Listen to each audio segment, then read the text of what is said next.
Welcome to the fourth in the series on business's mission. And so far we've been laying background and how we've come to this point in this movement.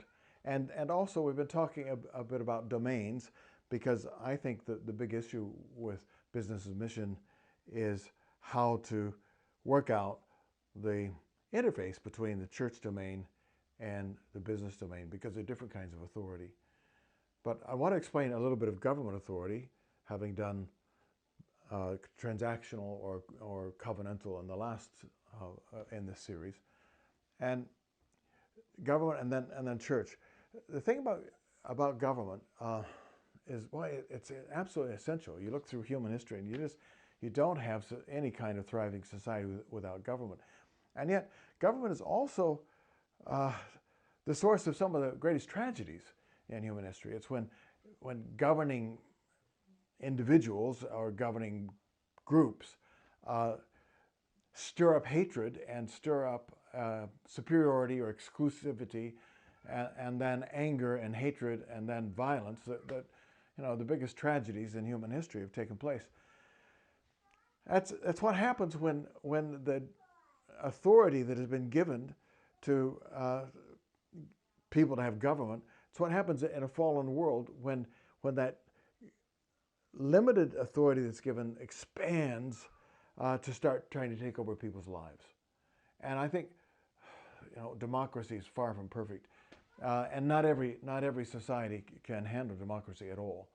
And yet the idea behind democracy is that we have the power to govern, but that power is accountable to the people, to an electorate, and I've had the privilege of living in that kind of environment all my life. And it does create remarkable freedom and liberty, but oftentimes it creates an environment where people can become victims of their own freedom by abusing that freedom. Anyway, enough about government. Let's go over to the final domain, which is number 5, and that's church or religious domain.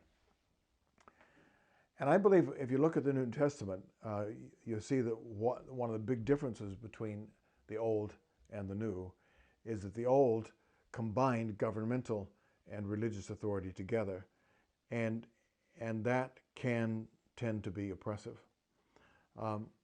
So with the advent of the New Covenant and Jesus commissioning his disciples, you find that they did not have any governmental authority. They didn't have anything legal behind them.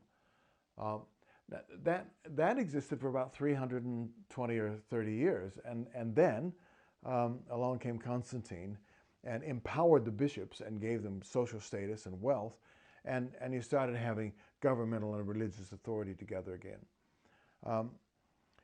With the Reformation and with the advent of free churches, which are now common through much of the world, there was a huge change. We sometimes underestimate how great that change was. But there was a change where there was no coercive or deadly authority invested in religious leadership. That's massive change. So much freedom coming out of that. It's just a joy.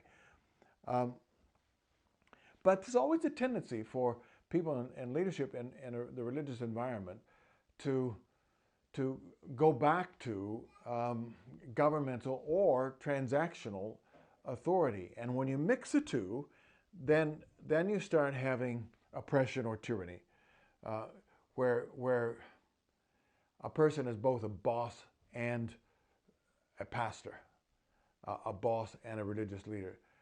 So I'd like to unpack that in the next of the series, but I hope that background on domains is enough to give a framework for discussing why this issue is so important and why it's hard to get it right. But we will.